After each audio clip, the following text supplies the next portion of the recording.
Hello, this is Dr. Nida with Keys of Health. So let's get right to business. Who here likes steak? What about hamburgers? Any kebab loving people? Casseroles, roast, grilled meat? You name it, I love it. Majority of the people, at least the ones I know, love meat. I'm never going to tell you not to eat meat. I can't because I eat it. But I would advise you to be an educated consumer. Know what is good for you and what might harm you. Simple awareness makes a difference between health and sickness. If you know what you're doing, you can enjoy all the foods out there, but in a way they will benefit you and not harm you. So let's talk about meat. Meat is usually divided into two major categories, red meat and white meat. Red meat includes beef and veal from cattle, pork, ham, and bacon from pigs, mutton from sheep and goat, venison from deer, and poultry from chickens, ducks, and turkey. If you're aware of what each type of meat contains, you can make an informed choice about what is good for you and what is not. There are many points to consider while making this choice. Your gender, your age, genetic disposition, lifestyle, or diseases or illnesses you might have, among other considerations. If you lead a healthy, active lifestyle with no medical conditions or illnesses that can be aggravated by meat consumption, there's nothing to worry about when you're eating meat. The problem lies in eating too much meat. So let's talk about the dangers of too much meat consumption. I'm an easygoing person who loves her food, but I will never, ever advise you to eat meat daily. Let's talk about the dangers of meat when you consume it regularly. First, meat increases your risk of developing cancer. I know it's a bold statement, but it's backed by research. Many researches have been done on the topic, and I've studied quite a few of them. So my own conclusion from all that I have read and studied is that if you eat meat in moderation and cook it properly, you're not at risk of developing cancer. We will talk about what is moderation and how to cook meat properly a little later on. Second danger is it increases your risk of diabetes and heart diseases.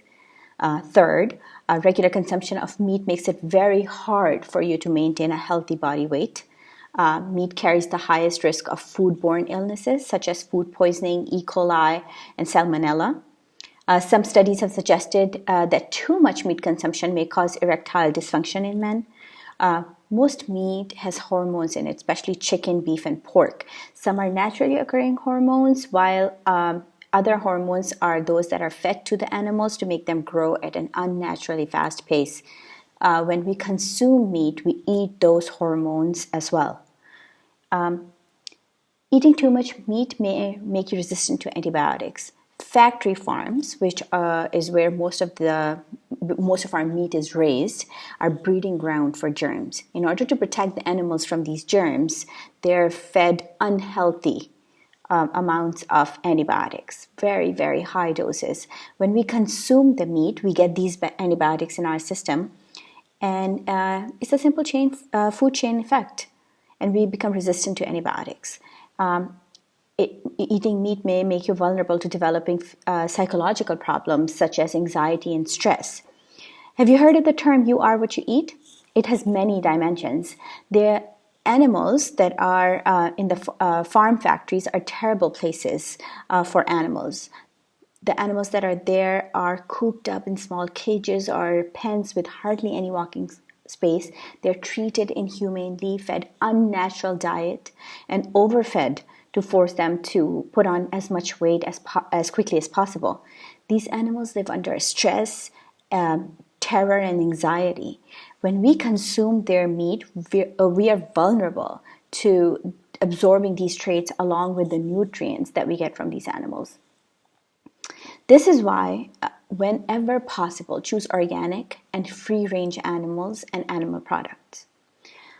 I know we all love the cheesy, greasy burger and juicy fat-dripping ribs, but in here I'm going to try to bring your attention to something extremely important.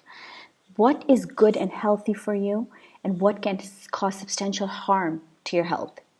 What you want to remember is to treat red meat cautiously. Red meat contains high levels of cholesterol and fat.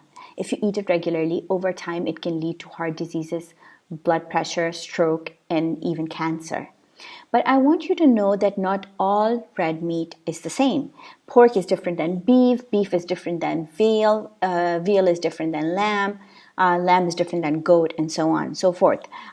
Each of these types of meat contain different levels of nutrients, saturated and unsaturated fats, vitamins, and minerals.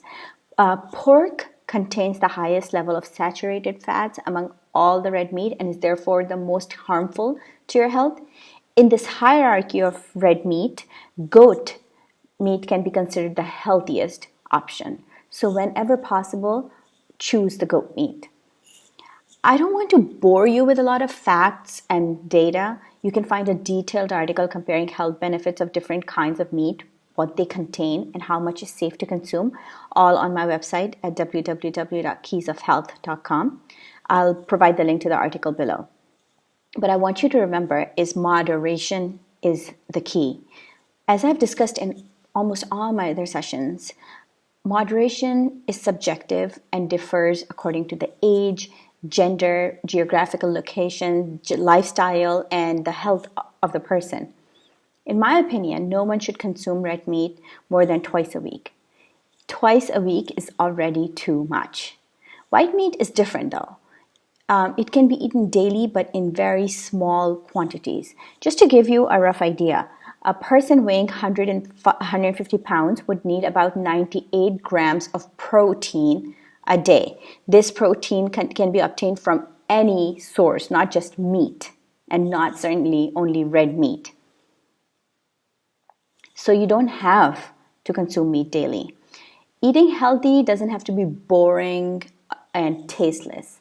You can eat delicious food with amazing flavor if you know how to cook it properly, and meat is no exception.